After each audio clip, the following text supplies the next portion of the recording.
सोते समय आपको समय नहीं देना व्यर्थ चिंतन का। उसी समय विषय चिंतन होता है, उसी समय विषय भोग की आकांक्षा जागृत होती, उसी समय विषय देखने की इच्छा होती। मोबाइल है तो जिस समय आप अपनी शैया पर जाएं स्विच ऑफ कर दें।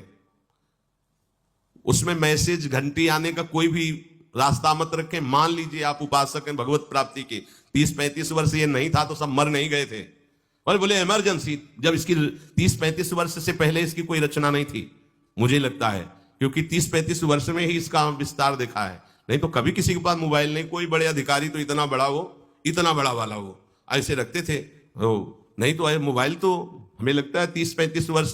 तो फिर इमरजेंसी कैसे चलती थी, कैसे चलती थी इमरजेंसी? और आप ब्रह्मा हो क्या कि इमरजेंसी संभाल लोगे? स्विच ऑफ करो। जो सब इमरजेंसी संभालने के लिए तैयार रात दिन न सोता है, वो हर समय जागृत रहता है, वो हमारा आराध्य देव है। स्विच ऑफ करो, चिंतन लगाओ श्री जी का। ये जो रात्रि के शयन के समय मोबाइल में इधर उधर दृश्य देखने हैं, अपने सर्वनाश का बीज बोना है। मान लो, हमारी प्रार्थना मान लो, ये उस समय मन आपको परेशान करेगा जब कमरे की सिटकिनी अंदर से बंद होगी। सबसे प्रार्थना है रात्रि के शयन के समय। तो बोले फिर ठीक है 10 बजे तक देख लेंगे मोबाइल, इसके बाद शयन के समय भजन कर लेंगे। होगा ही नहीं। क्या तुम देखना चाहते हो? प्रिया प्रीतम के सिवा और कुछ क्या देखना चाहते हो? वो तो सुभग सुंदरी सहज सिंगार, सहज शोभा सर्वांग प्रति सहज रूप वृषभानुनंदिनी। हमारी स्वामिनी जी की सुंदरता छुपाने के लिए आभूषण पहनाए जाते हैं, औरों को तो आभूषण सुंदरता बढ़ाने के लिए। यहां छवि के छिपाए बे को ऐसे के दास होके क्या देखोगे मोबाइल में? क्या देखना चाहते हो? वासना की क्रीड़ा, और तुम उस क्रीड़ा को देखना चाहते हो? परमार्थ के पथिक हो। देखना है तो प्रभु को देखने की वृत्ति रखो, अन्यथा मूंद लो आंखें। प्यारे, महान फल प्राप्त करोगे।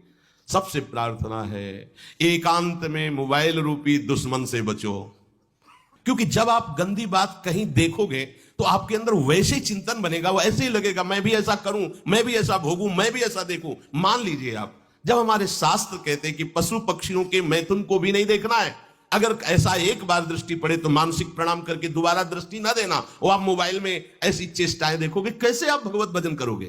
कैसे भगवत प्राप्ति का उद्देश्य रख पाओगे?